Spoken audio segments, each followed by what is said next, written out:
El Vacuna Gate, el caso de las vacunas irregulares aplicadas en Perú, que van desde el dueño de un chifa hasta el expresidente de la República, se ha convertido en menos de una semana en uno de los escándalos de corrupción más grandes en la historia del país y uno de los primeros en su especie en el mundo durante la pandemia del COVID-19.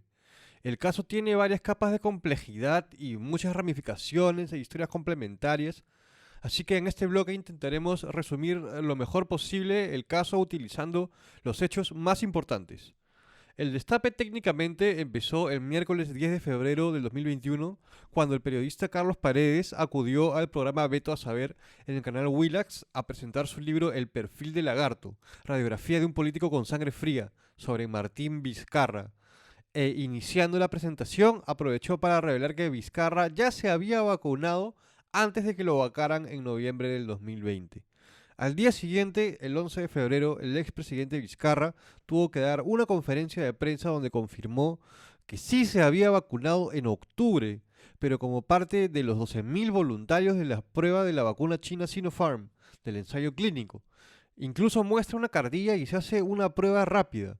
La entonces ministra de Salud Pilar Macetti acude al Congreso a responder por el caso y asegura no conocer sobre la vacuna de Vizcarra. Lamentablemente, al día siguiente, el viernes 12 de febrero, la Universidad Cayetano Heredia revela en un comunicado que Martín Vizcarra no había sido parte de los 12.000 voluntarios de la prueba, sino que recibió su vacuna de otro lote ajeno a la prueba clínica. Esa misma noche, Pilar Macetti renunció como ministra y distintos medios lo califican como, o bueno, lo calificaron en ese momento como salida por presiones del Congreso. El 13 de febrero, Óscar Ugarte asume como nuevo ministro de Salud y esa noche el hasta entonces segundo lote de vacunas de Sinopharm llega al Perú. Sin embargo, el 14 de febrero, la periodista Alexandra Ampuero del diario La República publica una nota en la que confirma que el gobierno peruano habría recibido 2.000 dosis de cortesía de Sinopharm, entre comillas, para que elijan el producto chino y no otro, cierro comillas. Estas fueron utilizadas para inmunizar a 1.000 personas, de las cuales habrían al menos 50 funcionarios del gobierno de Vizcarra. En otras palabras, no había sido solo Vizcarra, existía una lista de vacunados. Luego se confirmó que en verdad eran 3.200 dosis, pero 1.200 de ellas fueron para la embajada china. Entre el 14 y 15 de febrero, distintas autoridades, tanto del gobierno de Vizcarra como el de Sagasti, salieron tanto a negar como a admitir que se habían vacunado, y aquellos que admitían renunciaban.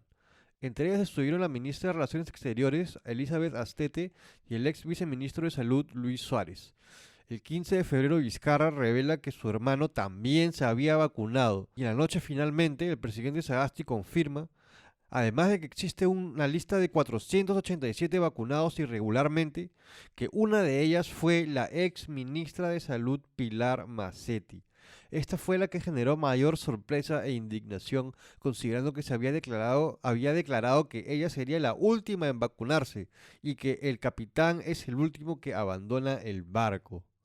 El martes 16 de febrero, mediante un artículo del periodista Wilber Wakassi, el diario La República publica la lista de los 487 vacunados, entre los cuales se encontraban las personalidades ya mencionadas, miembros del estudio de Sinopharm, los rectores de las universidades San Marcos y Cayetano Heredia, y de estos personajes, sus allegados bajo la categoría de entorno cercano. Esto abarca desde familiares, choferes y hasta proveedores de alimentos, en este caso chifa. Sin embargo, muchos cuestionan la veracidad de esta lista, ya que habrían de 13 a 15 nombres que se habrían repetido.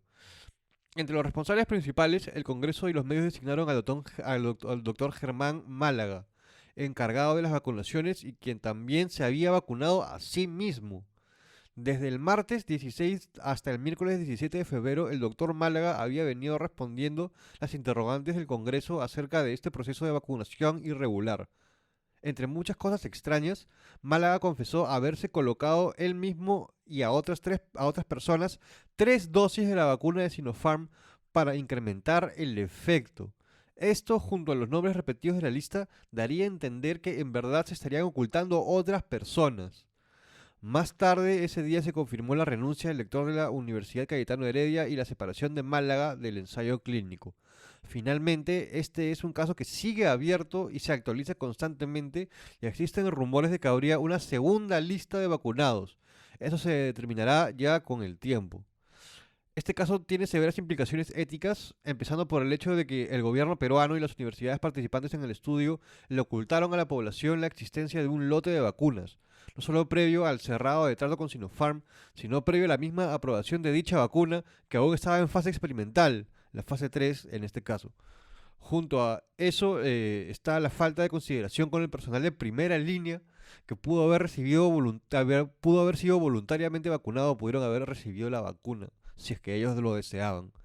Esto revela un claro abuso de poder de las autoridades responsables, sin mencionar a los estudiantes de medicina que ciertas autoridades involucraron como personal del estudio, que como dice el epidemiólogo Mateo Prochaska, cae en una zona moral de grises, ya que si bien ellos no tienen cierta responsabilidad, no debieron de estar ahí desde el comienzo. Si algo se puede haber aprendido de este caso, como alguien que apoyó al gobierno de Vizcarra al inicio de la pandemia, en parte también por apoyar la gobernabilidad del país, es que nunca hay que confiar en los políticos con una mirada acrítica.